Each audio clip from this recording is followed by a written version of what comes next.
a year ago, took my family to Mexico.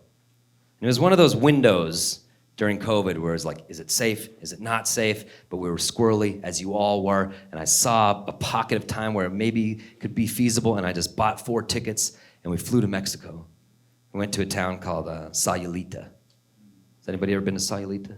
Yeah, it's great. It's about an hour north of Puerto Vallarta in el estado de Nayarit. Oh, sí, soy afluente. Some of you who've been there, you know, traditionally, Sayulita, sleepy little surfing town. More recently, they filmed Bachelor in Paradise in Sayulita. So it's a place that's kind of split in the diff between those two extremes. Take a few left turns, you can have an authentic street taco, good Mexico stuff. Go to the main square on a Saturday afternoon, a lot of white women in stupid hats. And we'd heard that Sayulita partied pretty hard, but we weren't going for that. We just wanted to be at the beach with our kiddos. We were still a little bit wary of being around too many people. We rented a house about 10 minutes outside of town, right up the beach, so you could see the town down the beach. And every night, we'd put our kids to bed, and my wife and I would go out and have a few beers in the sand. That was as crazy as it got for us. And every night, we'd look down to town, to Sayulita proper, to see how crazy it was getting, and it was never anything crazy. It was just like soft ranchera music billowing down the shoreline. The band Mana playing beneath the palapa, like Puro Mexico, all right. Then Friday night, we'd go out, put the kids down, go to the beach, look down to Sayulita proper, and it was going the fuck off. Strobe lights in the sky, suddenly there's clubs we hadn't seen before, just like, we're like, okay, good for the kids. They still party pretty hard on the weekends. Those days are behind us. Have fun. Woke up the next day at dawn, because that's when our youngest was getting us up every morning. And we took him down to the edge of our property, which is, if this is the edge of our property, it's like there, sand, waves. And we're just holding him, kind of waiting for the morning to start, and I noticed a figure crouched in the shoreline.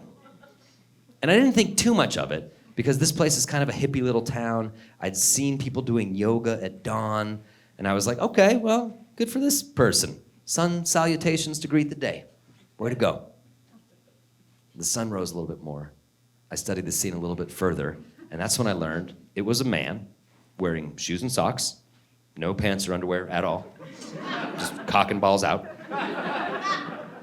and a shirt that he had one arm through one sleeve, and he was desperately trying to get the second arm through the second sleeve with very little success.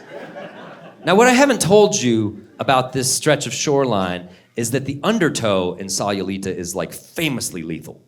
And there was a book of instructions in our vacation rental, and it was just like, under no circumstances should you swim directly outside this property. Go to that area far away, it's clearly marked, a little bit more tame, or that area that way, but right there, undertow will get you. And I tested it out. I went out like waist level, and I was like, yeah, we're not fucking with that. The boys aren't going anywhere near this stuff. So I'm watching this dude struggling, and the water, the ocean's moving him 5 feet this way, 10 feet this way, and he keeps falling over and sputtering, and it just hit me. I was like, oh shit, if you don't intervene right now, this dude is going to drown right here today.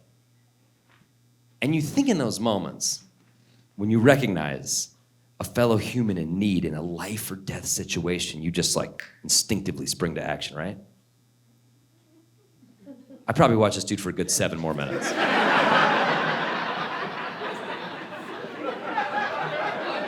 I was like, surely once he gets that second arm through that second sleeve, he'll be better equipped to fight the fucking ocean. But then that voice was like, no, dude, it's you. You have to help him right now. So I went inside and I got an N95 because I was like, I'm not getting COVID from this drunk piece of shit. And I went down and I grabbed him and he latched onto my arm, and that's when I saw he had bracelets all the way up to his elbow from nightclubs. And I looked into his eyes and they were just dinner plates. Like, it was way more than booze going on here. Dude was tripping balls. And he just goes, I'm fine. That's what he said to me. I'm fine. I go, buddy, you got shoes and socks, no pants, have a t-shirt. You look like Winnie the Pooh. You're not fine at all. This is not fine. Nothing here is fine. And you're picturing this guy right now, right? You're picturing what? A 20-something kid, partied too hard? Not at all. This dude was easily 15 years older than me. And he had a huge gut. And he had salt and pepper hair, and he was disheveled, but oddly distinguished. Like a lawyer that advertises at bus stops. And specializes in something weird like DJ malpractice. It's like, yo, have you been injured in a turntable accident at Burning Man? Call me, guy drowning outside your vacation rental.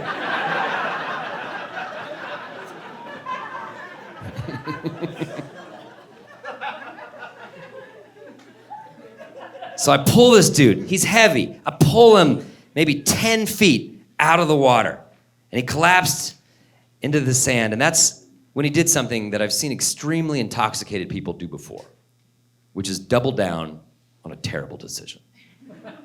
Like, you ever been with your friends at the bar, last call, the lights go on, and your buddy's wasted, and he's like, I think I'm gonna go home with this girl. And you're like, I don't wanna be misogynistic or superficial, but fucking woof, do not do it under any circumstances.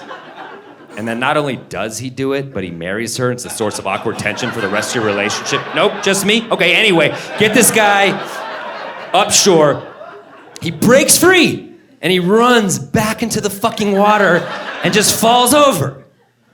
And there was a second where I was like, maybe this dude was supposed to die today, straight up. I'm in Mexico, the ancestral land of the Aztecs, who practiced blood sacrifice. And maybe the sea needed to devour this man to ensure the next season of Bachelor in Paradise. And who am I to go against the ocean god Poseidon? But then that voice was like, no, dude, it's on you again. So I pulled this dude out again, got him out of the waves, and he broke free from me once more, and he ran away from the ocean this time to the neighboring property, where he collapsed on their staircase leading up to their pool. I swear to God, in a pelvic thrust. As if to be like, I've been marinating these beanbags in salt water for 9 hours. Time to get this play out of previews and onto fucking Broadway.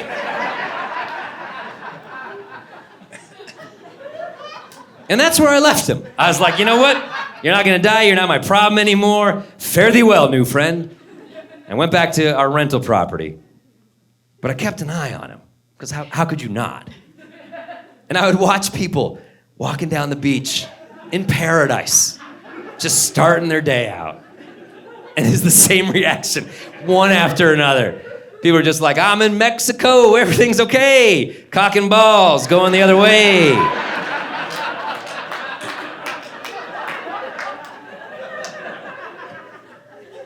The neighbors finally came out after like partying the night before. They were greeted with this in their backyard. They just put a towel over his dick and left him. Eventually, the tourist police were called. And I'm not kidding, within minutes of the tourist police being there, this dude's friends were suddenly on the scene. And that's when I learned that his friends had filed a missing persons report because homeboy had been missing for 2 days. Yeah. I've lived a really lucky life. I've been able to party recklessly all over the world. I've never been shoes and socks, no pants, drowning party. Like, that is fucking partying. And all I could think was like, what were these friends' last 2 days like? Like, if that's my friend, after 1 day of him being gone, I'm calling his family, and I'm like, we lost him, it's fucked, everything's so fucked, you gotta get down here, it's so fucked, click. And once I find that friend, I'm taking him immediately to the airport. This is no longer a vacation, this is an intervention. You got serious problems, my dude. You're too old for this shit. And I was thinking all these thoughts as I'm watching the police deal with this guy, and I started feeling really like emotional and triggered. And I was like mad at this dude, but also sad for this dude. And I think I was still kind of shaken up at having almost witnessed a death and being reminded of the fragility of life and how it can be snuffed out so fast and all of that. And I was thinking all that stuff, and that's when this Mexican cop came over to me, because he had heard that I was the guy that first fished this asshole out of the water. And he was a young dude, probably 20-something cop, but he had big father energy. And he came over to me, and he put his arm around me, and he pointed back to the guy, who at this point was like drinking a bottle of water and shivering with a towel over his head. He pointed back at the dude, And he looked at me, and he looked back at him, and he goes, mucho fiesta. And I was like, yeah, that's my take on it too. Just your classic mucho fiesta situation. And that's the difference between us up here in El Norte and them down there and our fiery neighbor to the south. We're too tightly wound. Here I was, having an existential crisis, about to look up international phone rates to call my shrink to talk me off the fucking ledge. And this guy's just like, Saturdays, what are you gonna do?